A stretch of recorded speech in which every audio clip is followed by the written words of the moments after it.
Hello all and welcome to All Red. This is another massive Premier League clash against Fulham for Liverpool. They are back at home, they're back at Anfield, and we are back with Aaron, the London Red. Aaron, how you doing? Good, mate, yeah. Slightly worried after that performance, Sam, but, come on, bring the weekend on, mate. Let's get a win.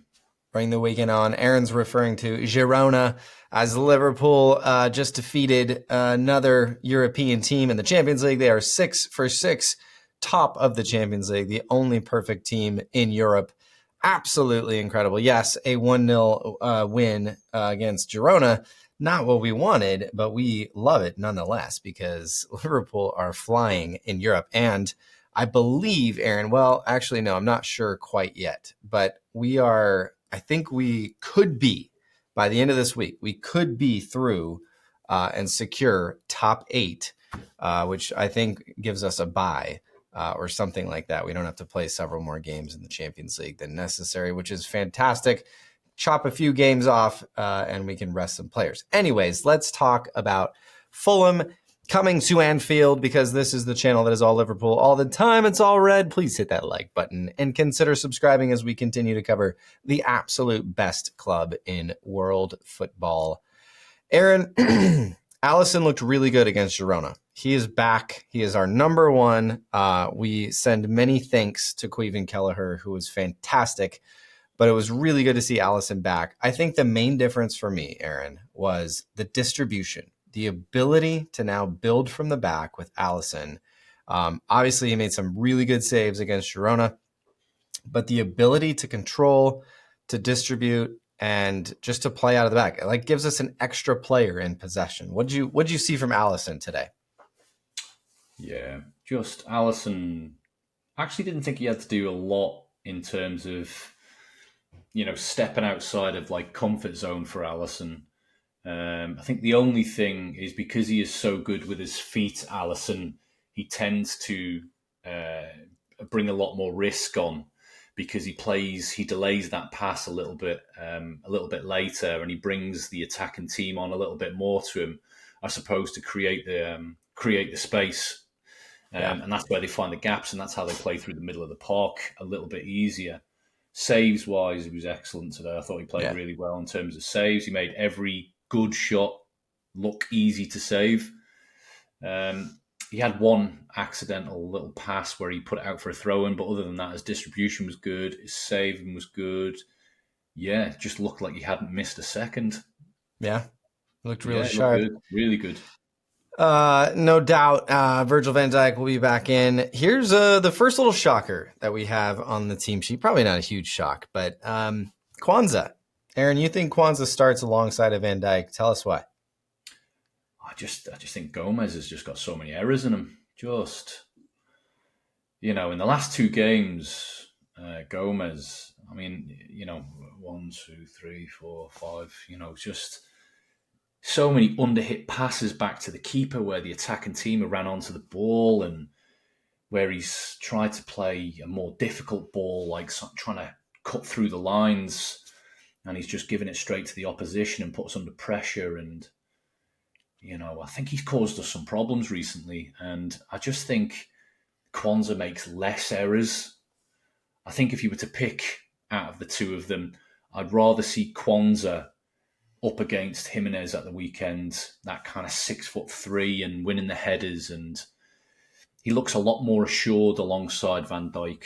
I think Gomez, when he plays next to Trent, I don't know whether or not these two actually like playing with each other because, Gomez gets put under a lot of pressure when Trent is playing alongside him. Maybe not so much with Bradley because Bradley is a very good defensive right back. Trent has had a good season, but Trent is giving the ball away a little bit and he's putting us under pressure. So I think Gomez has been caught out a few times, really being a little bit too far up the pitch. Yeah, it'll be interesting to see what Arne Slot desires because I didn't think that Darwin Núñez would get another start after the display he put on against Newcastle, and then he comes out and starts against Girona. Still didn't play very well. Missed a couple sitters, but Arne Slot seems to have his preferred players. We'll see. I don't think he trusts Kwanzaa very much either. So it's kind of like Kwanzaa, Gomez. It's tough. I think he'll probably look at the matchups and figure out, which center back pairs best with what Fulham can bring in attack. On the wing backs, it's Robbo and Trent. I thought they both played really well against Girona. Trent, passing wise, attacking wise, not great, but defensively, I thought he did really well. I think they tried to attack him 1v1 a couple times and really didn't do much. I think it was more, a couple times against Gomez that they kind of broke through, and Virgil van Dijk was there to clean up the mess, as was Alisson. But Girona, for being, you called them a farmers team in the Spanish league. They had a lot of chances against Liverpool, which is a little bit worrying. And if we give those same chances to Fulham, I think they're going to score. Personally, I feel like it's going to be tough to keep a clean sheet against Fulham. Liverpool seem to struggle. 2 years ago in 2023, it was May of 2023, we had a clean sheet against them. But other than that, it's been years and years of letting Fulham score. Obviously, we know what happened last year. It was a magical victory, but we let 3 in at Anfield to Fulham. So that's interesting. We'll see if history repeats itself. I hope not. Here's another surprise start, Aaron. Endo taking the place of Curtis Jones. Why? Why should we believe this, Aaron? I just think our midfield was like the Red Sea. It just continuously parted. You've got Gravenberch, who's wanting to pick the ball up and run forwards. You've got Curtis Jones back to his old self, just holding on to the ball too long and, getting a nosebleed when he gets into attack, and something that we haven't seen from Curtis Jones this season, because he's been really, really good. Yeah. I know people will probably criticise me in the comments, but I think we need a little bit of solidity in the middle of the park. I think Gravenberch needs to be just let loose a little bit. He's been very defensive minded, and he's done such a good job over the course of the season. But I would like Gravenberch to just focus on picking the ball up in the middle of the park and being direct, and knowing that there's a little bit of cover, because when he hasn't got McAllister there, McAllister's so good at reading the game at the back. So good at it. And I think without McAllister there, he struggles a little bit. So I think Endo just playing in front of Van Dijk and someone like Kwanzaa is almost like a third centre-back. And I think, that makes sense to me in my head. Whether or not Arne Slot sees it that way is a different matter. I think he'll probably go with his tried and tested. But we were easy to play through today through the middle of the park. And we were against Newcastle as well. Very easy to play through the middle of the park. Yep. Yeah, every time Girona, Newcastle would regain possession, it was almost like, okay, I'm nervous. What's going to happen? Like, I don't like this. Like, can we get the ball back? Because I don't like them having the ball and being able to attack and find space. So I'd be cool with Endo starting. I think that's a good idea. I think it could potentially show maybe Gravenberch and his ability to have a little bit more freedom to get forward. Szoboszlai, we'll talk about our front four here. Gakpo, Salah, Szoboszlai, and then Diaz up front. I think any Liverpool fan that has watched these past 2 matches me personally, I'm just deflated on Darwin. Man, I just love the guy. He's got a huge heart, wants to win, wants to play hard at all times.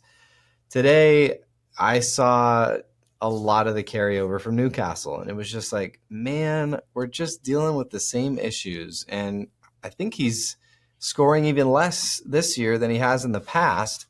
And, at the same time, like I said, Arne Slot chose him again to start a Champions League match.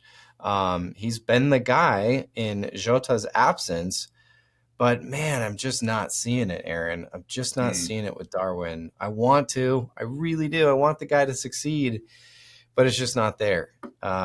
So maybe we see Diaz in the middle. He seems to thrive there when he gets his chance in the middle.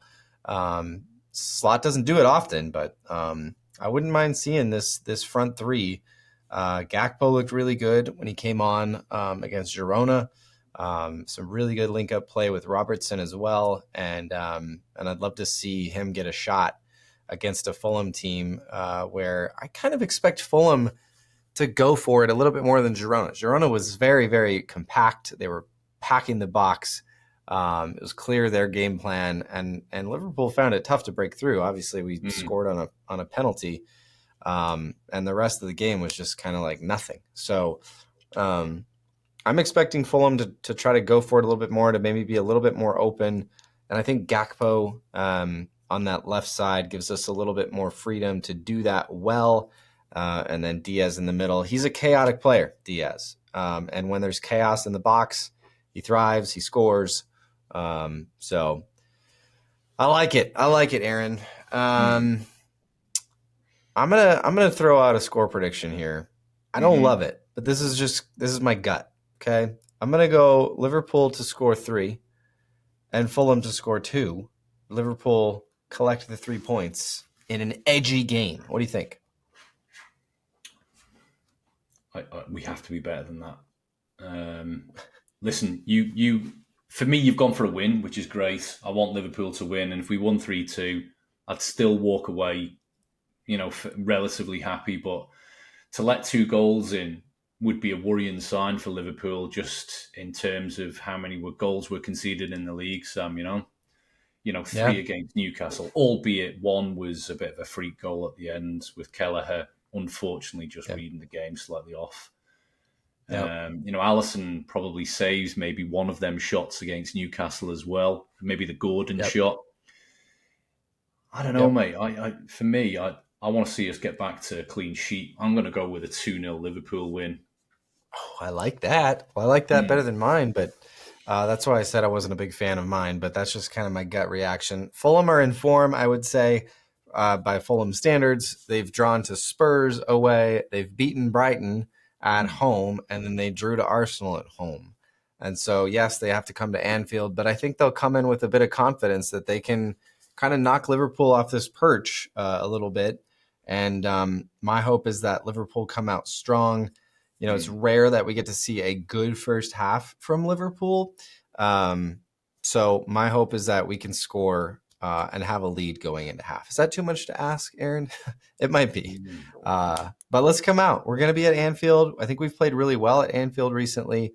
And so, as always, up the Reds. I'd love to hear what you think in the comments. Get them in below. We hope for the best. We hope for 3 points and up the Reds. Yeah, of course.